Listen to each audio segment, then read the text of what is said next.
Rul tortish muammosi bilan Onyx avtomobilini qabul qilganmiz. Rullari o'ng tomonga qarab tortyapti. Buni gradus o'zgarib ketgan. Buni daji balansirovka qildirsa ham, razas xajini qildirsa ham, rulni tortishni to'g'rilab bo'lmaydi. Elektronli bo'lganlik hisobiga.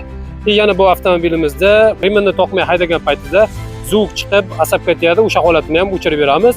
Bunga yana qilib beradigan ishimiz o'zini shinasining davleniyalarini 1.7 1.8 ga to'g'rilab beramiz. Hozir mana rullarni gradusini ko'ramiz, necha gradusga o'zgargan.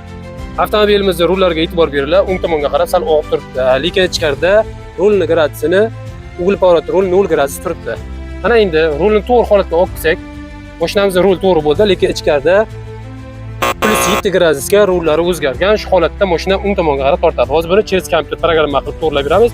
Bu tomonda remellarni ham toqmasa ham zuvq chiqarmaydigan holatga olib beramiz. Shu bilan birgalikda ichkarida balon davleniyalarini ham 1.7 1.8 ga tushirib beramiz. Avtomobilimiz tayyor bo'ldi. Rullarni e'tibor bersalaring, rullar tekis holatda turibdi. Bu tomonda rul graduslari ham 0 holatiga olib keldik. Kompyuterda gradusi 0, rullari to'g'ri holatga keldi. Balon davleniyalarini 1.8 ga tushirib programma qilib berdik. Ichkarida tablolarda 1.8 davleniyasini ko'rsatib turibdi. Qachonki 1.7 dan pasaysa, znaklari yonib qoladi, ungacha yonmaydi. Endi esa remellarni ham o'z ko'rsatib beramiz.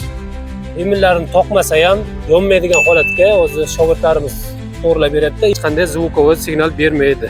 Xizmatlar bo'yicha pastdagi raqamlarga aloqaga chiqib kelaverasizlar.